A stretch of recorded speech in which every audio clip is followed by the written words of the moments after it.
السلام علیکم. متین الحق.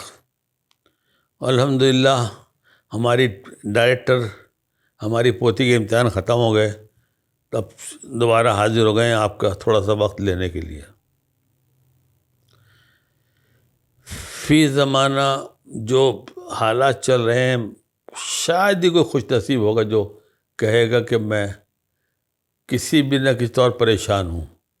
اس پریشانی کے پس منظر میں چاہتا ہوں آپ کو کچھ دو چار چٹکلے، کچھ واقعے ایسے سچے واقعے یا کچھ بات ایسی کرو، تھوڑا سا دھیان تو آدمی کا فریش ہو گے. کیونکہ کہتے ہیں کھلا کہا جو ہے زندگی بڑھا دیتا ہے. چلیے آئیے اپنے موضوع پہ آئیے. ابن انشا، شیر محمد نام تھا ان کا، ابن انشا کہلاتے تھے، مشہور شاعر تھے. ان کی رہائش کراچی ناظم آباد پاپوش نگر میں تھی. غالباً 1988 میں ان کو آدم جی ایوارڈ سے نوازا گیا. جب ایوارڈ سے نوازا گیا تو ظاہر ہے بڑا ایوارڈ تھا، تو کراچی کی بلدیہ کو بھی کچھ شرم آئی. ان کے گھر کے باہر ایک کوڑا کچرا کنڈی بنی ہوئی تھی. وہ فٹافٹ ٹیمیں آئیں، پوری صفائی کری، بالکل صاف کر دیا علاقہ.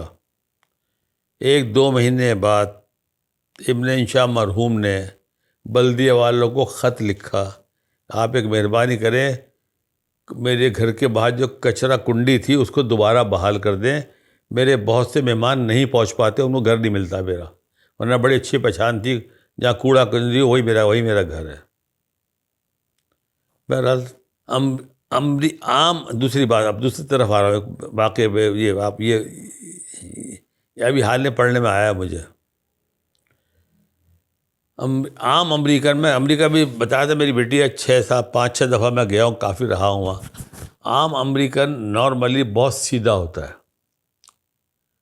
اس وقت امریکہ کی معیشت پر، امریکہ کے سیاست پر یہودیوں کا کنٹرول ہے. وہ آپ دیکھتے ہوں گے کہ وہ ذرا سی دیر میں امریکی فوجیں پہنچ جاتی ہیں، جیسے آج کل ہو رہا ہے. کیونکہ آج میں جو ریکارڈ کرا رہا ہوں، آج 9 نومبر 2023 ہے. امریکہ میں کسی ادارے میں اس کو ورکرز کی ضرورت تھی کچھ ذمہ داری والے کام کے لیے. عام امریکہ نے کتنا سیدھا ہے وہ بتا رہا ہوں آپ. دیکھیں اس کے سوال اور جواب سنیے گا. باس جو انٹرویو لے رہے تھے انہوں نے اس سے پوچھا، آپ واشنگٹن کے بارے میں کیا جانتے ہیں؟ واشنگٹن کہاں ہے؟ امیدوار نے جواب دیا، سر اس کو مرے ہوئے عرصہ ہو گیا. باس نے کہا، ینگ مین میں تم سے امریکہ کے کیپٹل کے بارے میں پوچھ رہا ہوں. یس. اصل میں امریکہ نے اپنے کیپٹل کا بڑا حصہ تو یورپ کو قرضے میں دے دیا ہے، اور خود جاپان کا مقروض ہے، اور یہ فیکٹ ہے. یہ وہ بیچارہ چھٹپٹا گیا باس کہ کیا.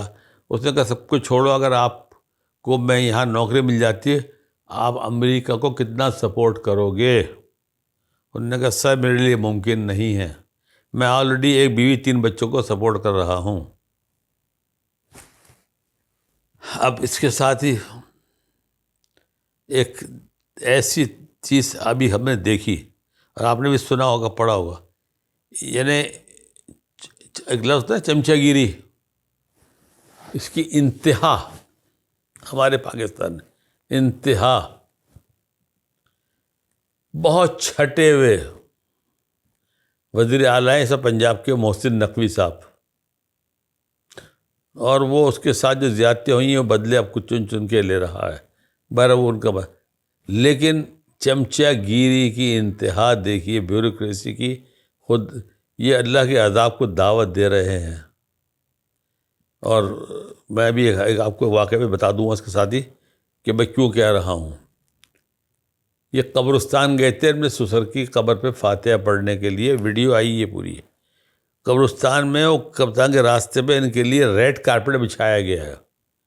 اگر اللہ چاہتا تو کھڑے کھڑے اس کا دم وہی نکلوا دیتا. پھر کہاں کا کارپیٹ اور کہاں کا پروٹوکول، یہ آپ انتہا دیکھیں. کہ مردوں سے جا رہے ہیں وہ بھی قالین میں چھپا کے جا رہے ہیں. تو اللہ کے میں نے کہا نا اللہ کے عذاب کو دعوت دے دیں. حضرت صالح کی پوری قوم کو اللہ میں نے غرق کیا تھا.